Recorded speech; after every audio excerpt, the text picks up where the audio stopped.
everyone, this is Jackie Williams, and in this video I want to share with you the beautiful and elegant Abigail Rose suite. And the All-Star Design team has also created 12 tutorials separate to the designs I'm going to show you tonight. And I will put the link below this video if you are interested in those 12 tutorials. So let's go to my work desk and get started. So this is the Abigail Rose suite, and as you can see, it's a beautiful set of images, some floral images and some nice words. And these floral images have quite a lot of detail in them, which is actually handy. If you just follow where those black lines are, not necessarily follow the lines, but where those lines are indicate kind of where there should be darker shading. And so it's very helpful when you're coloring. And then we've got the dies, and of course we have dies that fit around the stamped images, and then there are some standalone dies like this one.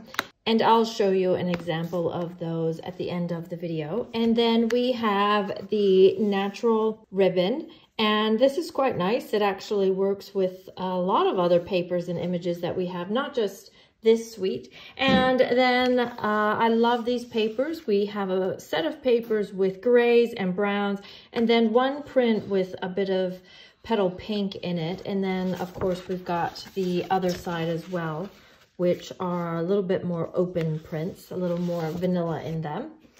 And also wanted to show you that this print and this die actually work together. So you can, for example, cut those out and use those elements on a project as separate little elements, or as they showed an example in the catalog, and I also just made up a sample as well, similar to the one that they have.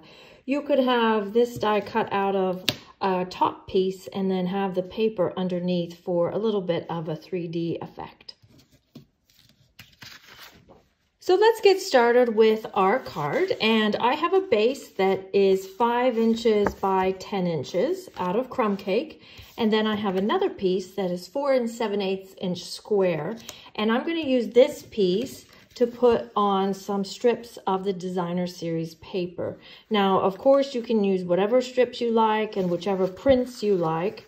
I wanted to keep this particular card a little more on the brown side, so I chose 2 of the more crumb cake and soft suede prints, and I'm going to put those on either side. And then I decided to use some of the gray because I didn't want all 3 prints to be floral. Now these were just some leftover scraps. They're about 1.5 or 1 3/4 inches wide, but you can just adjust that and use the size of scraps that you have, or the size of strips that you wish. Now, if you want to, you could take a little piece of sandpaper and just sand those edges a little to get a bit of a white edge. Now, you can have your stripes going horizontally or vertically. I'm going to have them going horizontally. I've cut a frame out of Very Vanilla using the Fabulous Frames dies. I'm finding this is a really great one to work in with other dies and stamp sets, and it's particularly nice if you do scrapbooking and you would like some photo corners. So I want to have my frame going this way, and I'm going to use both pieces in this instance. So I'm going to have my stripes going horizontally. I just felt that if it was this and this, it was a little bit too much horizontal. So before I put my frame on though, I am going to use some of this natural ribbon and put some of this across.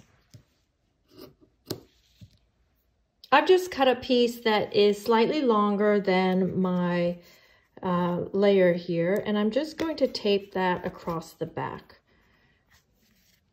I've added adhesive to the back, and I'm going to go ahead and put that onto my card base like this. I'm going to just set this aside for the moment, and for my frame I'm just going to add a little bit of gray granite, but first I'll stamp my words. I'm going to use the "You Are Positively the Greatest" and put that about here.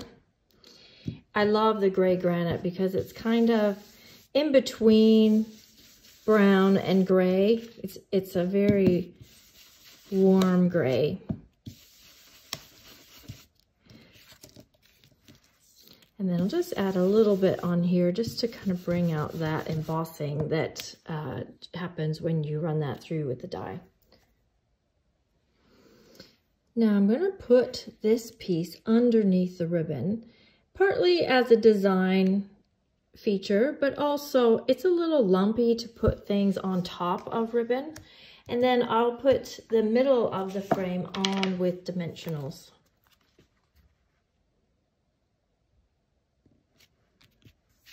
Now I just want to add my flower. Now for my flower, I wanted to have a watercolored look. So you can choose any color that you like. I'm going to use fresh freesia here. So I'm just going to add some fresh freesia. And then I'm going to pick up a little bit of the starry sky and just paint some on there. And you can just add more layers until you're happy with how it looks. Some dark and some light, and then let that dry or use your heat tool, and then you should get a fairly multicolored or variegated piece of paper, and we can use that to cut out our flower. I love how this has turned out. I love all the color variations there. Now, the reason why I chose this sample, inspired by a sample right out of the catalog, was because I loved the unique use of this die. Rather than using it as a whole floral spray with the papers, we're going to cut the flowers and just use those individual buds to build one flower. And then I've done the same thing with watercoloring the paper using soft suede and used that to cut out this stem here. So our stem will look like this. One of my favorite tools or ink pads is the Whisper White Craft ink, and you can use that with a sponge dauber, and I'm just going to add some light detail to my die cuts here. I've already done the small flowers. Now this does dry and become lighter, so you want to be fairly generous when you're inking it because it will kind of fade as it dries. It's just something different rather than using a brown or a gray ink pad to add darker edges. You can use your white one to add some highlights, basically. So what I'm going to do is add the stem first. And then I'm not going to use dimensionals for the flower. I'm just going to kind of curl up the edges a little and just adhere it right here in the middle. And then place that on the stem. Then next, we'll just do the same thing with these smaller flowers. I'm just putting a little adhesive in through the middle, and then I'm putting 2 there and then 1 right here in the center, and just kind of giving it a little bit of a bent edge. And this one I'll put a little lower so you can still see all those other ones. So this I thought was quite a fun way to use that particular die. And then I'm going to go ahead and just add a bow on the side with the natural ribbon. Just going to tuck it underneath. The wider the ribbon, the more you need for a bow or a knot, so you want to be fairly generous. I'd rather cut just a little more than I need than not have enough and then have quite a bit go to waste. The nice thing about this ribbon is you can make like a really nice big bow if you're doing a package or on a box or something like that. Then next we want to put on some embellishments, and I was thinking about these. I wonder if they're too sparkly. I think they might be for the feel of this card. I think I'll go with the pearls and the rustic metallic dots. I love my rustic metallic dots, and we'll just put a few of these and mixing them with the iridescent pearls, which are quite beautiful, is a nice mix. Then the last thing I want to do is use a crumb cake or a soft suede or maybe a gray granite marker and just add a little bit of splatter, not much. And then, of course, you would want to stamp something for the inside and add that as well. So let me show you a few other samples with this set. I love how this turned out. I love watercoloring, and I love the dimension and the texture. So this is one that I did earlier that is basically the same card. It's just a different size, and you see the stripes are going the other way and they're smaller. And I did them a little bit on an angle as well.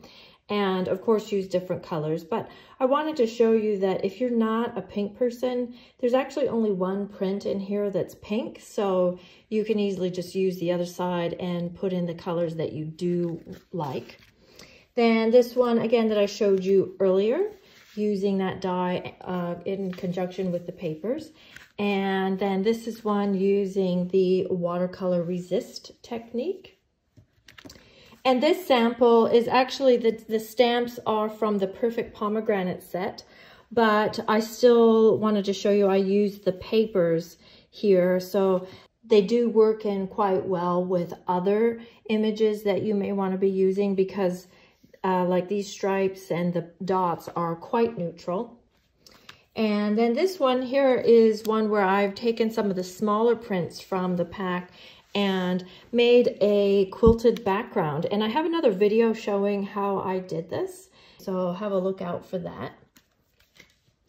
And then this one is a fun little mini album that I actually paired with not the Abigail Rose images on the front, but rather use the tree lot dies, that fun caravan from the tree lot dies. But I did use the Abigail Rose dies here in the background, and of course the beautiful papers and ribbon.